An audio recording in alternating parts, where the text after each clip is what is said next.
The big question on the tip of everyone's tongue today in our world, July 10th, 2024. Who is Emio? Good morning, Mario, and good morning, Switch fans. Nintendo being all sorts of mysterious, creepy, horrifying, scary, terrifying, and confusing with a 15-second trailer today that shocked the Nintendo universe. Plus, new updates on upcoming Switch games and more mysterious Nintendo releases being discussed. So what's going on, everybody? It's Zach from SwitchForce. We got to cover all of it. Hit that like button if you enjoy these videos, and hit that like button if you enjoy my big Bowser Jr. t-shirt that from this angle kind of looks like I'm just wearing...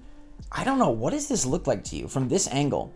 Like the top of a burnt radish? Anyhow, who is Emio? Nintendo drops a surprise trailer that apparently is Nintendo published because it has the big red Nintendo logo at the end. And this 15-second trailer is literally just a creepy man standing with a freaking paper bag over his head with a smile drawn on and his fingers. And he's standing there eerily, and then there's text on screen that says smiling man in, I believe, Japanese.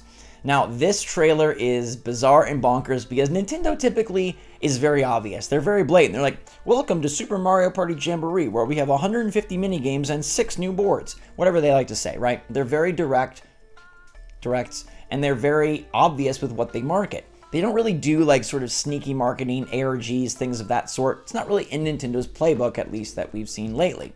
This, though, is bizarre. Not announced at the Direct, Nintendo published, and beyond creepy, weird, and spooky. Something spooky from Nintendo already is very bizarre because that's not typically where Nintendo goes. Unless Luigi's Mansion terrifies you, Nintendo doesn't dabble in the horrifying type game. Horror genre is very successful, very popular, and very fun. Some of my favorite games do dabble with horror, like Dead Space. I'd argue even BioShock in some ways, Resident Evil, of course. Nintendo, though, don't really do much. Don't even feature that much on their platform in this way, but Emio is apparently going to be a new game. Now, we do have some secrets on what this game could be, and it seems like two things are happening at the same time that I think have to line up. But before we get to that, how cool would it be if Nintendo had a new horror IP from Nintendo? Like Emio is just their new character, their new IP. People are already going crazy on the internet being like, Emio for Smash Bros, Smiling Man for Smash Bros. And I don't think he'll be in Smash Bros, but imagine if this was Nintendo's ARMS for the Switch 2. Because that's another part of the discussion is this a Switch 1 game? Is this a Switch 2 game? If it's something that's being teased now, probably not releasing this year, probably releasing next year. And you might ask yourself, why then was it not featured at the Direct? But because this is like a scarier game and the UK trailer has like viewer discretion advised, I think that means that they could not have shown it in the Direct without upping the ante on the Direct's viewer discretion. You know what I mean? Like they'd have to set a different age gate for the Direct if they included a game like this that is going to be spooky, creepy, terrifying, and eventually may get a M-rated MSRP. No, ESRB. Hopefully the MSRP is $60. I'd rather this not be an eShop game, but I think it's going to be something, probably a collaboration. I'd be very excited if it was Nintendo working on it directly themselves and it was like their new thing, but my best guess and my gut says this is a collaboration with some other studio. Nintendo is publishing it, yes, but in reality, it's being mostly developed and worked on by someone else. I don't know that Nintendo would take like one of their main EPD teams to work on something like this. I don't think it really fits within Nintendo's wheelhouse. As silly as that might sound to say, they're very much not about this type of title. But what about Bloober Team?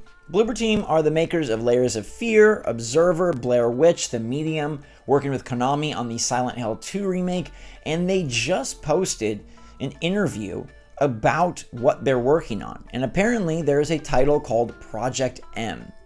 They say, the CEO said, Project M, although its budget is significantly smaller than the games we are working on at Bloober Team, is extremely important due to our long-term plans. In addition, we are working on it in cooperation with the world's best game creators for Nintendo platforms, so we cannot afford to create just a decent game.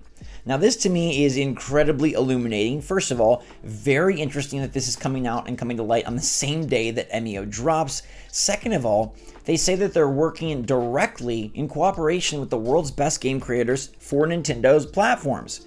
Now, they don't say they're working at Nintendo or with Nintendo. They say for Nintendo platforms, but they do say that they're working with the world's best game creators.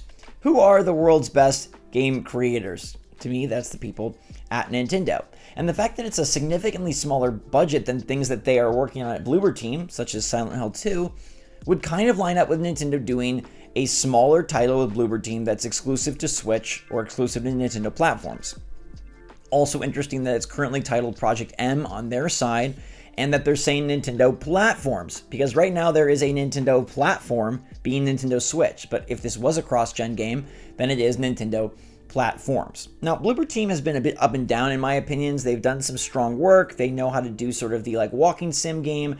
We'll have to see how this Silent Hill 2 remake pans out. I know some people are really high on it. Some people think it doesn't look all that great. Observer was an okay game. Layers of Fear was pretty darn solid. I did not play Blair Witch, and I thought the medium was mediocre at best.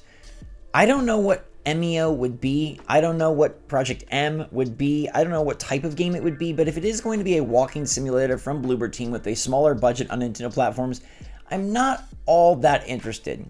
Yes, I'll absolutely check it out, but I'm more interested in the mystique around this entire reveal and how Nintendo is just dropping something super short and being like, rah, get scared. You don't know what it is. Maybe Bloober Team and Nintendo, maybe this isn't related at all. Maybe Bloober Team does have an eShop title that they're working on that is completely separate. But if I'm being logical, what are the odds that they talk about this Project M on the same day that Nintendo reveals MEO, which even though it's spelled EMIO, Project M, MEO, doesn't that just line up all too well? And do you really believe that Nintendo would do a horror IP for themselves without actually partnering with someone else? The fact that it's just randomly dropped on YouTube is interesting, but it also tells me that maybe it's not that big of a deal. If this truly was a huge horror title that was being built for cross-gen release, wouldn't Nintendo amp it up more? Although, on the other side of the coin, maybe this is Nintendo amping it up. Have they ever dropped something as creepy and weird as this? Maybe this is their way of saying, this is a big deal. It's creepy, it's crazy, we're not telling you what it is, and this dude has really scraggly fingers. What do you think about MEO? Do you think it is Project M with Bloober Team? Who do you think's working on this? Nintendo Publishing, but are they developing? And are you excited about the prospect of a horror game on Switch, no matter who it's developed by, but it's exclusive to Switch, maybe cross-gen, and involving this very scary, smiling man? Now, far less scary is next week's TMNT Splintered Fate game that is releasing on Nintendo Switch. This one is the Apple Arcade title that some are saying bah humbug to, but they decided to up the ante here and announce 4-player couch co-op for the Switch version, which is not possible on the iPhone edition. So now this roguelike game will feature split-screen couch co-op, or maybe it's same-screen couch co-op, I'm not exactly sure, but you can play online co-op, and you can also now do local co-op, which I think really makes this a much better endeavor. I like that a lot because it does remind me of Shredder's Revenge, which I had so much fun with. Even if the gameplay genre and stylings are a bit different, playing that local co-op was amazing. And yeah, it looks like it's going to be completely same screen. I don't know if it'll split if you get far away, but my guess is it'll just stay all same screen. This game is going to be out next week for, I think, $25. That is a lot compared to its Apple Arcade price, which is free with an Apple Arcade subscription, but you are getting the ability to play the game on your TV, on your Switch, 4-player couch co-op. And Apple Arcade is a subscription. This you don't need a subscription for, so I hope this one turns out really well. I know it's got pretty good marks on Apple Arcade, but I hope that it's fun on Switch. I hope it controls well and runs well on the Switch, because this is a game I would like to get into, and the couch co-op just makes me that much more likely to enjoy and play and stick with something like Splintered Fate. But let me know what you think about Project M, MEO, Splintered Fate, Nintendo's mysterious tease. I think it's one of the most exciting things they've done, no matter if the game ends up being great, mediocre, small, big, Nintendo made or Bloober Team made. This is just really cool and really interesting. And in a year where we were told Nintendo is just coasting and taking it off, they're dropping Zelda, Mario Party, Mario and Luigi, creepy horror trailers unlike ever before. Nintendo is going hard because they want to make sure that they transition into Switch 2 on an upswing, not a downswing. And oh yeah, that reminds me, I gotta go play SwitchForce basketball, which just dropped, so check out the video for that if you want to see me hooping it up with my Joy-Con. In the meantime though, everybody, thanks so much for watching. Stay safe, stay healthy, stay happy, stay positive out there. And until next time, SwitchForce out.